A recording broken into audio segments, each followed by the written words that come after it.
O Rango do Ale tem um oferecimento de B2, a moda street que não sai de moda. Cerveja Insana, insanamente deliciosa. Decorações Teixeira, deixando a sua casa mais bonita. Cerveja Insana, insanamente deliciosa. Mini Mercado Preço Leve, economia que cabe no seu bolso. Moneybeats.net, aposte com o Rango do Ale. Nosso Espeto Grill, a casa do seu churrasco. Panificadora Jaguaribe e Padaria Flor do Jardim Veloso. Tradição e pão quente a toda hora. Tech Concert, tecnologia para o seu evento.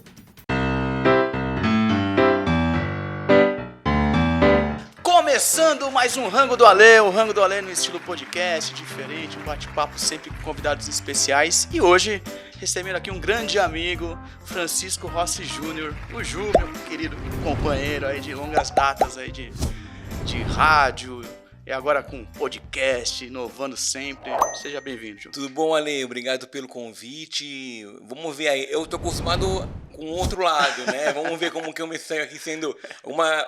Esses dias, né, que você foi mais rápido, né? Uma outra pessoa falou: ah, eu já entrevistei todo mundo lá da sua família, falta só você. Eu falei: ó, vai dar 5 minutos de programa, porque não tem muito pra falar, não. Que é isso, cara, é uma enciclopédia do futebol e de rádio, assim, Ju. É sempre muito interessante participar dos programas da rádio, né? Uma, porque sua família é uma família tradicional, no radialismo, né? Do seu pai... as suas irmãs, né? Eu fui várias vezes, perdi até as contas de quantas vezes eu fui, quantas vezes eu acompanhei, né? Várias vezes, ainda mais em época de eleição, de apuração, assim.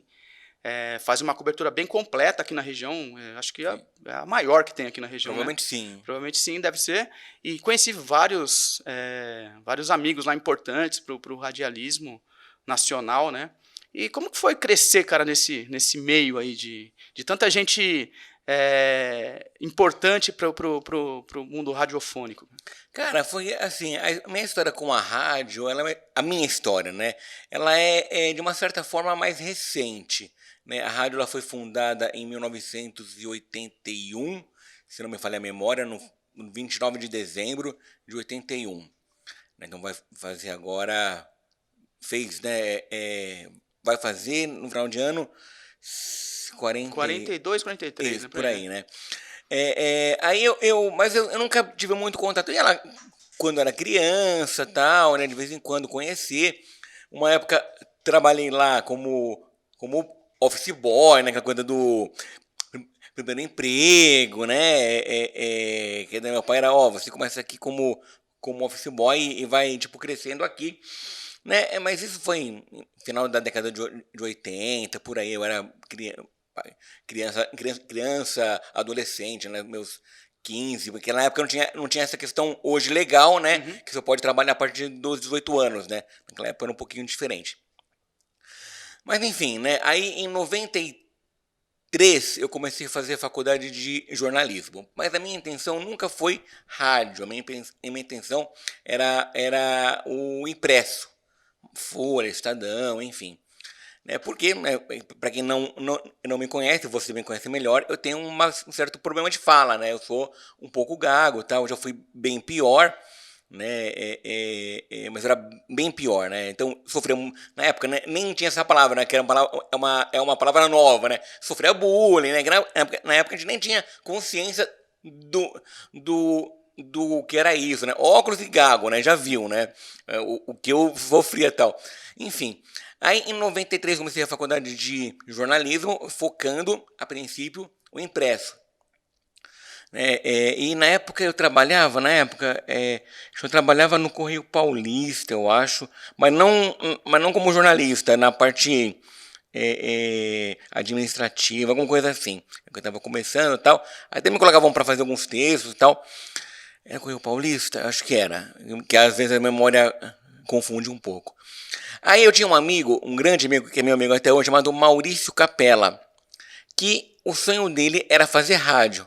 Hoje ele é comentarista da rádio 105 FM, foi comentarista lá na Rede TV, trabalhou no Valor Econômico, enfim, é um grande jornalista.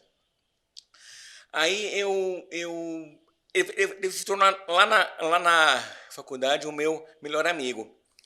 E aí, no segundo ou terceiro ano da faculdade, a gente começou aula de rádio, né? Aula de rádio mesmo e tal. E aí eu fazia com ele e tal, eu sempre fazia mais parte de, tipo, produção, né? Aprendendo essa parte mais de bastidores e tal, né? Que é muito, que as pessoas não veem, mas é muito importante, né? Em um processo de uma rádio, né? De um programa. E aí, né, ele começou a rabiscar um projeto de um programa, né, e ele começou pensando, né, pô, onde a gente pode levar isso, tal, naquela época não tinha muita coisa de rádio comunitária, tal, até tinha, mas não era que nem hoje, tal, web rádio, então, nem existia, 94, 95, né, 96, nem tinha web rádio, e lá na faculdade, eu acho que poucas pessoas sabiam que meu pai tinha uma rádio. Aí eu, do nada, eu falei assim, meu pai tem uma rádio. Aí ele falou, como assim? É em Osasco, ele tem uma rádio em Osasco. Bom, então esse projeto vamos levar lá na rádio, então. Não. E aí uma outra turma lá da faculdade se interessou e a gente começou a fazer o Contra-Ataque. 95 foi isso. E eu fazia parte de produção. Eu e outro rapaz fazia parte de produção. Então eu nem falava, né? E o programa foi, né? Teve idas e vindas e tal. Aí no começo dos anos 2001, quem apresentava o programa deu um desentendimento lá, e na semana, o programa era todo sábado, chamava Contra-Ataque. A gente fazia um resumo da semana, projetava o final de semana, então era bem legal o programa, né? Era mais uma revista. Vamos dizer que programa diário é como se fosse um jornal e um programa semanal é como se fosse uma revista. E aí, né, umas situações da época, o pessoal que apresentava, o pessoal de microfone, apresentador, comentarista, resolveu que não ia fazer mais, resolveu que ia sair do programa. E aí, então, isso foi na segunda, terça, e no sábado teria um outro programa, né? Seria o outro. Aí eu tinha duas soluções, duas decisões ali, né? Ou eu acabava o projeto, ou eu assumia. Resolvi assumir. Gago, bem pior que hoje, né? Encarei, meio que de última hora, assim, um amigo meu, que não era do projeto, mas me conhecia, Bigato, né? Que Sim. Trabalhava com o pessoal lá da Furacão. Não, te ajudo e tal. Achou umas 3, 4 pessoas para não ficar. E aí eu retomei o projeto, né? Comigo com essa nova turma, para não acabar. Aí foi o meu começo com o microfone, né? Dane-se se eu vou gaguejar ou não, mas eu preciso fazer um negócio. Então, os primeiros foram horríveis, né? Mas não tô aí até hoje. Agora, se você falar assim pra mim, Júnior, você prefere apresentar ou prefere ficar nos bastidores? Eu prefiro 1000 vezes os bastidores. Porque assim, eu não tenho o ego de, não, eu tenho que apresentar, eu tenho que aparecer. Mesmo porque eu sei que tem pessoas que vão fazer isso bem melhor que eu. Então, não tem porque eu fazer. Que nem hoje, eu apresento Nova Esportes. Mas não é porque porque o programa é meu, eu tenho que apresentar, não. Porque aí depois veio o Nova Esporte, né? Foi uma questão depois, né? Começou com o Contra-Ataque e depois veio o Nova Esporte, né? Eu não tenho esse ego de eu tenho que apresentar. Pô, se o Alê faz melhor que eu, ele que apresenta. Se a Erika faz melhor, ela que faz, entendeu? A gente tem que saber aonde é o nosso local. Como ninguém se propôs a apresentar, eu que estou apresentando. Se amanhã ou depois alguém falar, não, eu apresento, aí a pessoa apresenta, entendeu? Legal. E sempre teve o apoio da família com relação a isso? Você acha que eles foram importantes nessa sua caminhada aí? Como que foi? Assim, digamos assim, não apoiaram, mas também nunca atrapalharam, entendeu? Você vai uma questão, faz lá, entendeu? Nunca criaram empecilhos, mas também nunca, força aí, entendeu? Na realidade é um caminho natural, né? natural. Você acaba, a família já é Sim. toda da rádio, então acaba sendo um caminho natural. E qual foi o programa assim, mais complicado que você falou assim, putz, esse que eu vou ter que fazer, assim, que você sofreu, assim? Tirando esse do início, aí que com certeza deve ter sido bem difícil, mas depois é que você chegou numa ideia e falou, caramba, cara, o que está acontecendo, cara? Cara, acho que não teve, não, cara. Nem na produção, por exemplo? Não. Assim, cara, assim, a parte da produção, putz, vamos lá. Depende, é questão. Vamos supor, vai ser, eu conheço algumas pessoas tal. E aí eu falo, meu, esse cara aqui é mala, cara, esse aqui que eu não chamo mais pra fazer o programa. Aí vem a hora de dia e fala assim, ô, convida fulano. Puta que pariu, vou ter que chamar esse cara, entendeu? Mas tudo bem, eu faço. Por exemplo, eu penso até hoje, não vou citar nomes, mas você vai saber, se um dia falando assim, ó, fulano vai vir aqui participar do programa, meu, eu acho que nesse dia eu mitologicamente vou, tipo, passar mal, eu vou pedir um atestado, entendeu? Sei que eu vou ficar gripado nesse dia. Sei que eu vou ficar gripado, pronto. Você me entendeu. Não, é legal. E a gente está com um projeto novo aí que logo a gente vai acabar divulgando, acho que a gente pode até falar um pouco sobre ele, né? E você também tem várias ideias inovadoras, assim, né? De colocar... Eu lembro que eu tinha uma coluna de cultura dentro de um programa, que acho que era o Nova Esporte mesmo, né? Você teve uma época que a gente fez um programa chamado Difusor Esporte Clube, Isso, aos sábados. Isso. E aí você... O Gomão. O Gomão. Já teve vários projetinhos bacanas, cara. Começou com um contra-ataque. E aí, chegou uma época lá na rádio, uma equipe de esportes assumiu lá o esporte. Depois que a Furacão saiu e tal, a minha equipe... Teve uma época que a minha equipe fez o esporte lá, né? Com o Novo Esporte também transmissões e tal. E aí, uma época, uma equipe comprou um horário. E eu, tipo, comecei num bom relacionamento com eles. Aí, uma época, eu me desentendi. E eu tive a ideia de fazer um programa à noite que misturasse esporte e cultura. E aí eles barraram o esporte. Aí eu fiz um programa chamado Difusora Social Clube, que era comigo, o Gomão e o Rogério, que agora, perdão, vai me faltar o sobrenome dele, que era músico, músico, né, aqui de Osasco e tal, eu fazia com eles, que daí, legal, você não pode falar de esporte, não vamos falar, mas fazer um programa de tipo cultura e tal. E depois, aos sábados, eu comecei com o Difusor Esporte Clube, que misturava notícia, cultura... Eu achei bem interessante, porque assim... E você fazia uma parte de... Eu mandava pro Miguel, às vezes eu ia ao vivo mesmo, Isso. quando não tinha evento, mas geralmente quando tinha evento mandava o áudio pro Miguel com a programação da cidade. Miguel, saudoso Miguel. Grande brother mesmo. E aí a gente mandava, ele ditava todo o programa, né? Isso. E colocava ali. Às vezes eu ia ao vivo, que era uma delícia, né, cara? É uma delícia. Que você trazia agenda, né? Que ia ter, né? Então. Bem bacana. Trabalhar na rádio eu sou apaixonado por rádio, eu ouço rádio o dia inteiro, né? E eu vou vendo muita coisa assim interessante, muitas informações interessantes. A rádio, a nova difusora, tá tendo uma programação agora mais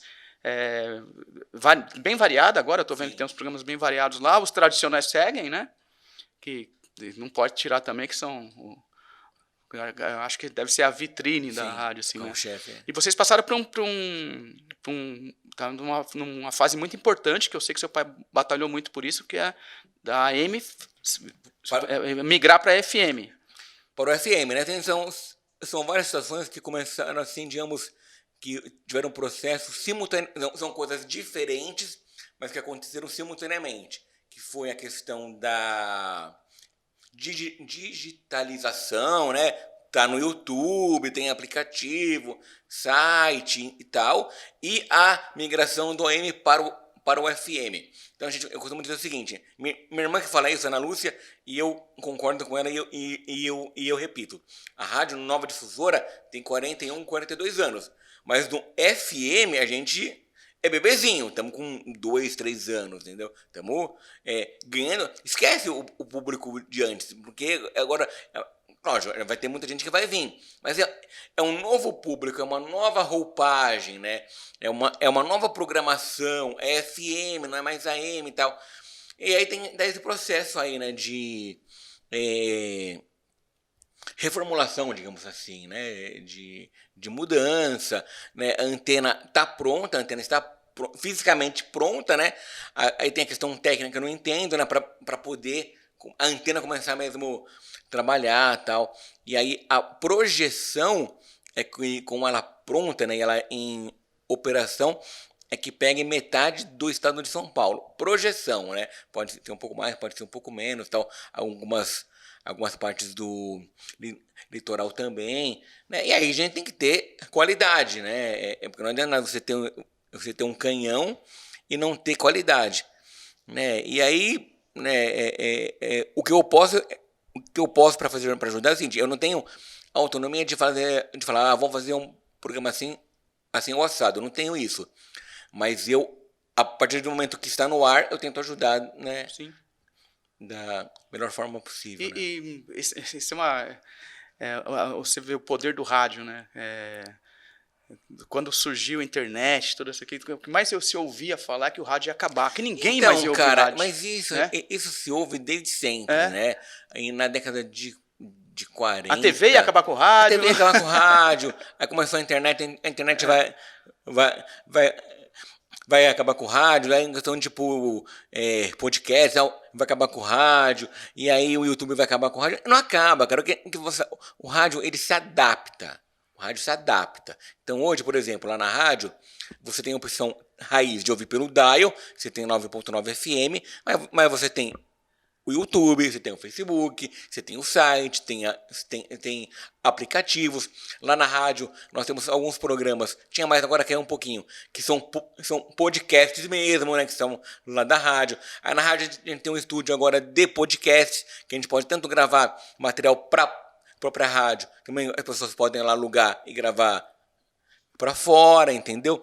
Então assim, a gente vai ampliando o leque, né? A rádio não acaba, a rádio ela se adapta. Como foi de sempre, né? Questão de sempre. Por exemplo, a questão da cobertura das eleições. Antigamente, vamos supor, não tinha outro caminho. Então, para você saber o resultado, você ouvia na rádio. Não tinha como. Hoje em dia, pelo celular, pela internet, você está vendo. Então, não tem mais sentido hoje, por exemplo, eu mandar um repórter lá no tribunal conferir os votos. Porque o cara já está vendo lá na internet. Então, eu tenho que mudar. Então, o que eu vou fazer? Fazer entrevista, trazer um cara para falar, fazer um debate. Eu mudo. Aí durante o debate, você agora tem parcial, não sei o que, X está com tanto, Y não está com tanto. Mas o cara já viu, né? Agora o que importa é o cara ir lá dar uma opinião, tal. É isso, entendeu? Assim, você tem que ir mudando. Antes tinha um repórter no local para fuçar lá a apuração. Hoje você entra, lá vocês mesmo ainda entendeu? Não tem mais o porquê, entendeu? Fazer isso. Um exemplo, né? Das coisas que vão mudando e você vai se adaptando, né? Então, é interessante isso. Mas era bacana ver aquelas coberturas lá do que o seu pai fazia com o Baltazar. Era interessante, porque entrevistavam as pessoas na hora lá, né? Os candidatos acabaram de votar. A rádio ela tem uma característica, eu falo sem medo de afirmar assim, a Rádio Nova Difusora é a rádio mais democrática do Brasil, assim, em São Paulo. Eu falo sem medo de errar, porque assim, a gente vê, por exemplo, algumas rádios que vão numa certa direção. Mas a rádio né, ela é democrática. Não é. Né? Não é. Ela é tendenciosa. É tendenciosa, para o lado A ou B. Não é. A Nova Difusora não. Ela é democrática. A gente recebe qualquer pessoa ali. Seja do PSOL, seja do PT, seja do Novo, seja do PL. Né? Assim, às vezes... Aí eu tenho que ter... Às vezes a gente consegue colocar duas pessoas diferentes, né? De ideologias diferentes. Tem vezes que não dá. Como pela minha experiência, então assim, vamos supor, eu sei quando eu consigo encaixar ou não. Pô, esse cara aqui de esquerda, ele é de boa se eu chamar alguém aqui de direita. Pô, não, esse aqui já é mais radical. Então se eu colocar alguém, vai dar muito embate, isso não é bom. Então eu tenho que ter essa noção. Por exemplo, tinha uma pessoa, eu não vou aqui falar nomes, que é bem de direita e ela era muito radical. Aí uma vez eu não sabia ainda, né? Foi ela de direita e um de esquerda. E aí o programa não ficou legal, porque assim, a intenção lá, né, a nossa intenção nunca é deixar ninguém, seja quem for, em uma situação constrangedora, seja quem for, né? E aí o programa ficou muito pesado. Então eu já sabia que com essa pessoa de direita, quando eu chamasse, eu não podia chamar ninguém de esquerda, porque ia ficar muito tenso. Então com a experiência você vai tendo essa noção, né? Essa ideia. Teve uma vez que hoje ele é deputado ou vereador. Na época de eleição, não foi essa última agora, foi na anterior, se eu não me engano. E ele foi na rádio e tal, e aí depois o assessor, e é bem de direita e tal. Mas ele chegou, qualquer pessoa que chega, menos se for da tal família, qualquer pessoa que chega, eu trato bem, ofereço uma água, ofereço um café. Seja a pessoa qual for, quando eu atendo, eu cumprimento com um sorriso, não quero saber se ela é de esquerda ou de direita, nada. Oi, tudo bom? Prazer, papapá. Teve o programa, tal, foi bem. Aí acabou, o assessor mandou uma mensagem assim, que ele ficou muito agradecido, porque a primeira vez que ele foi numa rádio e que foi bem tratado, porque qualquer rádio que ele era esculhambado. Eu fiquei assim, pô, mas não era pra ser, tipo, o normal, o convidado ser bem tratado, né? Então você vê como as pessoas... Você convida alguém pra sua casa e maltrata ele, e maltrata ele, entendeu? Então, assim, então, eu acho que, independente da minha posição, ou das pessoas da rádio, né? Ela tem que ser aberta a qualquer pessoa. Então, por exemplo, a rádio é muito... é a rádio mais democrática de São Paulo, com certeza, e do Brasil. Pode estar entre as 5, não tenho dúvidas disso. Como eu disse, eu sou não só... eu não só participo dos programas, como eu também sou ouvinte, né? E teve uma vez lá que tinha um figurão aí também, né? Que na época era até ministro e tal. E ele foi na rádio e eu mandei uma mensagem. Ele fez um comentário que eu não gostei e me retruquei. Mandei uma mensagem. O cara ficou bravo comigo, cara. Falou no ar lá, me chamou de um monte de nome. Lá, né? Falei, não, deixa ele. Não faz falta nenhuma. Cara, e agora, projetos novos, né? Vamos falar um pouco do nosso... Vamos sim. Nosso embrião aí, né? A gente tá com eu, você e o Lube. Um abraço pro Lube. Abraço, Lube. Lube, ó, depois eu vou te perguntar em que minuto do programa eu te mandei um abraço, né, pra ver se você assistiu. Então, com um projeto aí de resgatar o futebol raiz, né? Resgatar times times, entre aspas, né, desconhecidos dos anos 80, anos 90. O lado B e o lado C do futebol. Lado B, né? lado C. Fala também de ex-atletas, né, que de repente a gente lembra, mas não tem Dá aquele exemplo, aquela mídia. Você que deu o exemplo do Noroeste esses dias que a gente estava vendo. Isso, por exemplo, não sei se muita gente sabe, Noroeste em 78 disputou o Campeonato Brasileiro. Foi a primeira, única e última vez que ele jogou o Campeonato Brasileiro. E aí para fortalecer o time, trouxe o Jairzinho, o furacão da Copa. Jogou um ano lá, jogou no primeiro semestre. Não, jogou um ano, né? Porque jogou brasileiro e depois jogou paulista. E assim, claro, já estava 78, já estava veterano, mas ele tem até números interessantes em termos de gols. Assim. Ele não jogou muito, né? Ele não era um titular absoluto, né? Veio mais pelo nome, mas eu estava vendo esse dia ele fez 30 jogos, teve 15 gols. Assim. Então, números bons, né? Números bons. Tá? Mas legal, então. A nossa ideia é justamente essa, pegar os times do lado B e do lado C, resgatar um pouco da história, né? De repente, depoimentos de ex-jogador, de dirigentes, torcida, e colocar eles novamente nesse circuito, né? Tipo, porque às vezes tem muita história esquecida no futebol brasileiro, né? Muita. E a gente teve essa ideia de fazer o programa, que vai ser bem interessante. Tô assim, em êxtase assim, para começar logo. Vai ser bom, vai ser legal, vai ser legal. Eu acho que assim, o Lube também tem um grande conhecimento, você também, né? Eu gosto de pesquisar, de estudar um pouco, né? E você é uma enciclopédia do futebol aí, né, mano? Cara, eu sou, assim, eu vou dizer o seguinte, que eu não sou historiador, eu sou fuçador, eu sou curioso, né? E aí, e essa questão, assim, eu sempre gostei e tal, mas ela me despertou de conhecer a história dos clubes B, assim, na época da pandemia, né? Porque ficava em casa à toa e tal, e durante a pandemia, eu assisti no Sport TV um documentário sobre a Portuguesa Santista. E aí, cara, eu fiquei encantado assim, com a história e tal. Porque eu sempre tive uma grande questão comigo, né? O que leva uma pessoa a torcer para um time, tipo Portuguesa Santista, que nunca vai ser campeão? por exemplo, né? Vai ser campeão de uma Série B, de uma Copa Paulista, só, né? O que leva, né? O que leva um cara a torcer para Ponte Preta? O que leva um cara a torcer para o Juventus da Moca? Entendeu?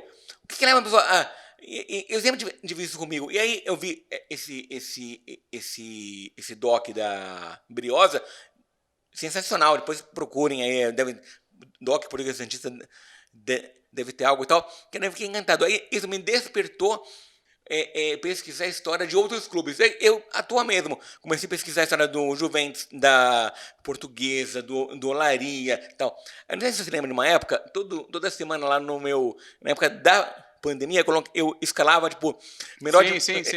Lembra disso? Foi a partir daí que eu, tipo, comecei a fazer isso. E aí, cara, eu comecei... E também, eu também, tipo, passei para os times grandes, né?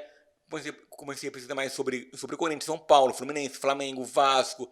Né? Comecei a brincar com isso. Faz tempo que eu não faço mais, né? Depois que acabou a pandemia, eu tenho alguns pendentes que eu tenho que... Pra quem não sabe, o Júnior ele fazia a escalação, fazia a pesquisa e fazia a escalação do time de todos os tempos. Inclusive da Itália, vi você fazendo alguns anos. Da Itália e tal, eu comecei a fazer e tal. Bem legal, bem interessante. Aí é legal porque isso no Facebook, por exemplo, claro, assim, a pessoa vem dar a opinião dela. Não, eu não concordo, esse aqui não jogou mais que esse tipo aqui. Assim, claro, é muito assim, subjetivo, né? Porque assim, quando eu escalei, a gente falou aqui, vai Juventude. Quando eu escalei Juventude, é mais fácil porque é um time mais, tipo recente. Aí, mas é muito subjetivo, né? Porque o que vai decidir que o goleiro campeão da Série B de 94 é melhor que o goleiro campeão gaúcho de 98, entendeu? Ou quem vai lembrar que o Cafu jogou no Juventude? Isso, 3 jogos. E você colocou ele na escalação, né? Não, porque não tinha como, né? Nem jogou, né? Aí tem que ter... Teve uma época quando eu comecei a pesquisar. Agora vamos falar sobre amenidades, né? Quando eu comecei a pesquisar para montar a melhor Portuguesa Santista, né? Já que eu citei, várias meio que eu, tipo, como eu não sabia, meio que eu me baseio em escalações feitas já, né? E em várias colocavam o Marco Antônio, que foi campeão do mundo com a seleção em 70, como o melhor. Mas eu fui ver, ele foi juvenil lá na Portuguesa Santista. É mais pelo nome do que pela atuação. Isso! Então, mas pelo nome, não vou colocar. Aí eu peguei e coloquei outro, né? Que nem, por exemplo, Cafu, né? Não vou colocar o Cafu como melhor lateral direito do Juventude só pelo nome, né? Não teve uma sequência lá, né? Interessante. Ju, é um prazer receber você aqui. Tem muito assunto pra gente bater papo ainda. Em breve tá chegando mais um podcast aí. A gente vai depois divulgar direitinho. Vou te dar uns presentes aqui da nossa turma. Pô, vou aceitar, hein? Aqui é o nosso tapete da Decorações Teixeira, do nosso amigo Rafael. Obrigado. Aqui você gosta, eu acho, né? Cerveja insana, um Opa. chopp insana do nosso amigo Diego. Obrigado. Deixa eu fazer aqui, ó. Insana, ó. Já tá geladinho. E o temperinho do rango do Alê Aqui, também, pra você levar a família. Esse é sensacional, né? Esse aqui não pode faltar tempero do Alê, sempre dá um tempero especial aqui, ó. Deixa eu fazer aqui, se dá pra pegar, né? Que a tempero do Alê aqui. Ô, Ju. Aliás, vamos lá. Quem quiser adquirir, como faz?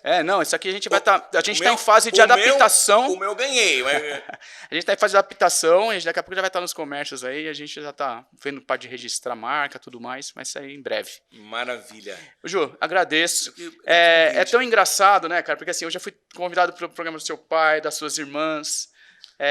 A sua mãe é uma querida, uma grande amiga, encontro ela sempre quando a gente faz os eventos lá do pessoal da terceira idade, que é uma delícia. Não pode deixar minha mãe passando fome nos eventos, hein? Não, ela não passa fome, não. E a sua irmã, Ana Paula, uma grande amiga de longa data, Ana Lu, eu conheci mais recente, né? Sim. Mas também é uma grande apresentadora, manda um beijo para todo mundo. Seu pai é um querido, e você falou uma coisa que é bem verdade, isso eu posso comprovar. Já fui várias vezes no programa. Sempre pude me expressar da forma que eu penso, né? E ele sempre respeitou meu pensamento, nunca me distratou. A gente sempre bateu papo em alto nível e já vi ele também com outras pessoas lá fazendo a mesma coisa. No dia da eleição, por exemplo, ele sempre foi um cara imparcial, sempre foi pela razão, nunca pela emoção. Então eu tenho uma admiração enorme pelo seu pai, justamente por causa disso.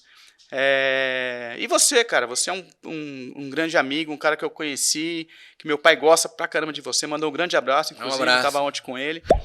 E é isso, cara. Espero que a gente tenha você tenha muito sucesso lá na rádio, que cada vez mais você tenha um crescimento maior ainda dos projetos que vocês fazem. Contem comigo, né? É sempre um orgulho estar por lá.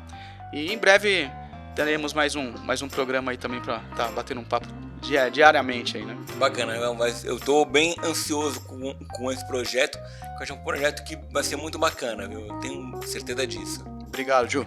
Então é isso, galera. Encerrando mais um Rango do Alê. Até a próxima!